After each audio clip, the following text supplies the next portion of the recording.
No आपका नाम है अहमद हुसैन अहमद हुसैन ओके मेरा नाम एफा है अच्छा What does this have to do with the K2 base camp trek though? Well, almost everything actually. But let me start at the beginning. One beautiful summer day at the peak of my youth, I found myself on a dusty jeep track in the remote north of Pakistan. The road was taking me towards the starting point of an exciting summer adventure. See, I had just booked myself a place on one of the most challenging commercial treks available today, run by a young and bright company called Find My Adventure. After completing the Everest Base Camp trek the year before, I was about to embark on the K2 Base Camp trek. This 200-kilometer circuit across rocks, glaciers and snow was meant to bring me to the foot of the world's second tallest mountain, K2, in the heart of the Karakoram range. It took us 7 hours just to reach the village of Ascoli, where our trek was due to begin. So I'm just in my tent right now, and it's the last night before the trek, and I guess the first night of the trek too, and I'm just thinking about tomorrow and the journey that lies ahead of us, and I'm a little bit nervous, to be honest, because it's a pretty big physical and mental challenge, but honestly just really excited for the journey ahead. Alright, good night guys. If there's one thing you should know about the K2 Base Camp trek, it's this. It takes 2 weeks to complete it, and during those 2 weeks, you have to bring all your food, supplies, and shelter with you, because there is zero tourism infrastructure along the way. Alright, I think everybody's ready to get going. There's a lot of commotion here. So, I guess we're ready to. Let's go. But of course, we couldn't leave Ascoli empty-handed. Just got these 2 little colorful charms from a lady here in the village. She was selling them for good luck for on the road. So I guess this is a sign that all will be well. As they say here, Inshallah. This is the map of the entire Karakoram Park. So we started here in Ascoli. We walked right here to Medani. This is where we are right now. But wait for this. The entire route is right there. That's it. It's quite far. See, when you start out on a trek like this, you just ask yourself, why did I even sign up? The amount of walking you're about to do on crazy difficult terrain is plain insane. This doesn't look like the most stable bridge I've ever seen in my life, but apparently this is only one of many bridges like this along the route. So we're gonna have to brave it. Let's go. But then, eventually you always realize again why you're there. How does this happen? I mean, I am on a beach, a sandy beach, surrounded by some of the world's tallest mountains with snow caps on top. How does this happen? With 6,000-meter peaks jutting out at every corner and a long, winding road ahead, you know that the Karakoram Mountains are a force to be reckoned with. And that was just the beginning. Guys, I don't know about you, but I've never spent 4 days walking across a glacier. That's exactly what we're about to do right here with Baltoro Glacier, one of the biggest not just in Pakistan, but in the world. Wow, this is gonna be quite the adventure. Here's where things started getting a lot harder.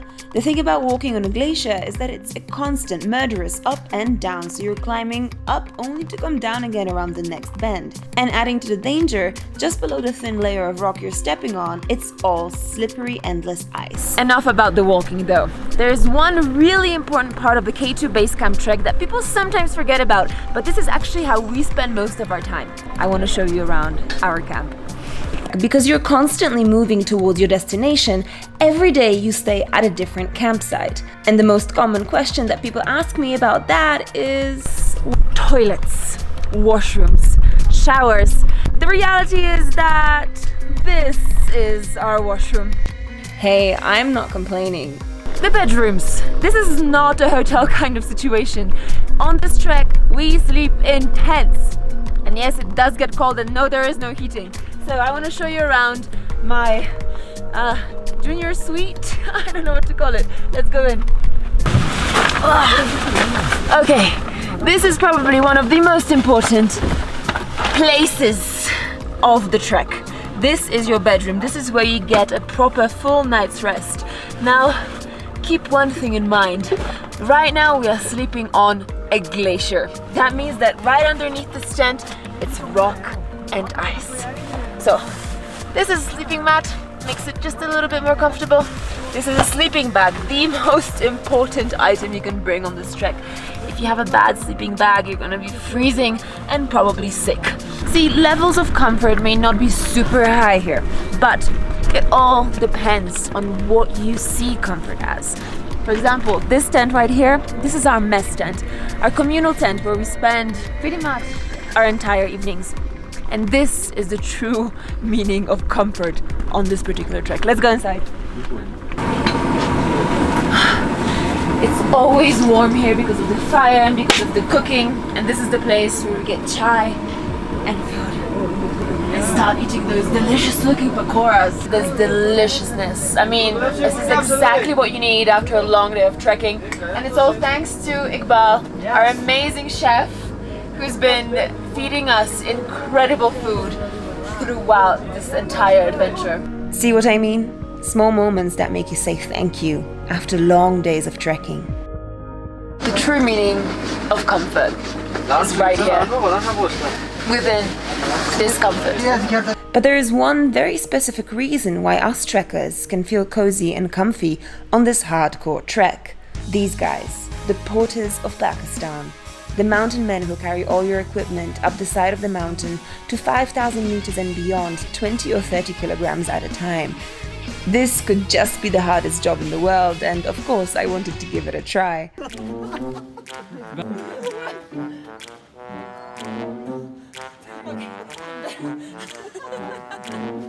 It's so heavy.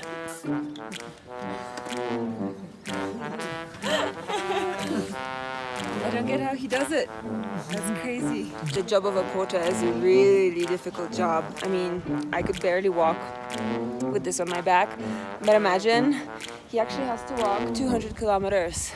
So at one of the camps, I decided to take a peek behind the scenes and see how these underrated superheroes spend their free time. And what I saw was pretty surprising. The porters hang out together, all of them friends having worked side by side for years. They huddle around a fire for hours at a time in their own comfort zone, making bread.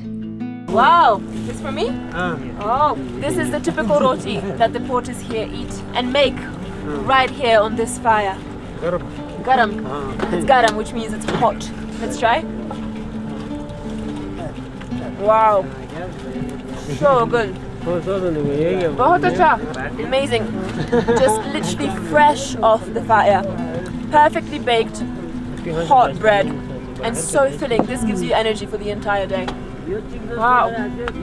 Obviously, I thought, let's give this a shot. How hard can it be? Come on, I'm a travel vlogger. Surely I can handle this. Ah, acha. Okay, getting good at this. And then disaster struck.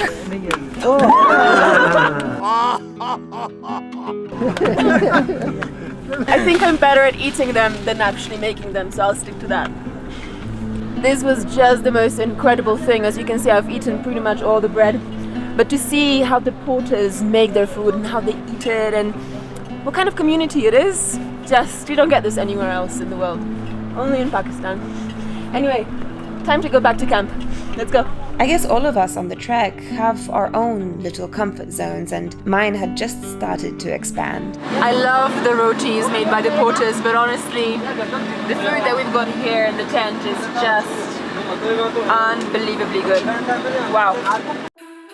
But as always on the K2 base camp trek, your thoughts and your legs return to the trail. The entire landscape soon changed, evolving into a snowy paradise with some of the world's tallest summits dancing high around you. In this small concentrated area, there are 4 peaks over 8,000 meters, 4 out of the world's 14. It can be an intimidating sight, realizing just how small you are in this wilderness. And eventually, you find what you came here for, K2.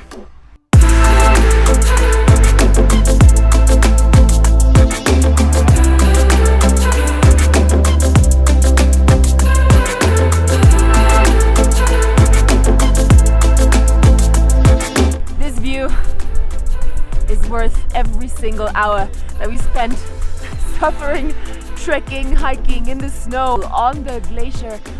Nothing really beats this view. Nothing. The world's second tallest mountain at 8,611 meters, K2 stands high above all the peaks that surround it. The next stage of the journey would take me from these views right up to the foot of the mountain and its base camp. This, I think, was so far the coldest night we've experienced on the trek here in Concordia, of maybe -15, and there's a lot of snow. It snowed all night, which means that the way to K2 base camp is pretty rough. There's snow up to the knees, up to the waist, and actually the entire team will stay behind here at Concordia at camp, and I will be the only person that goes with the guide to the camp, so I'll be filming everything on this GoPro. I'm excited but nervous, but I just really want to get there. Okay, it's time to go. So, how do you feel? Oh, very good feeling here. Much snow here. You know? There's so much snow. Yeah. It's first time in my life. Really? Yeah. And he's been working here for quite a long time, so this is saying something. This part of the trek would take me from the Glacier of Concordia to the actual base camp of K2. That's the place where all the summit expeditions stay to prepare and go up the mountain itself. Today, we were expecting to trek for 10 hours in the deep snow and cloud and ice in the most difficult terrain of the trek to date. Difficult and tiring. This is not an easy trek. This river doesn't look friendly. And where's the bridge? 1, 2, 3. We had good speed. I think my own motivation to reach K2 base camp was running so high that I felt myself whizzing through the snow like a total pro. I was exhausted, yes, but it was one of the most exciting journeys I'd ever been on. Soon enough, we got there. That over there, that is seriously, I can't even talk. That is K2 base camp. And after a week of trekking in the Karakoram wilderness, I can't believe I'm actually here. I made it. It feels so good. It was all worth it, every single step of the way. I'm just so happy to be here. Although it was really, really, really tough, guys. It was really tough.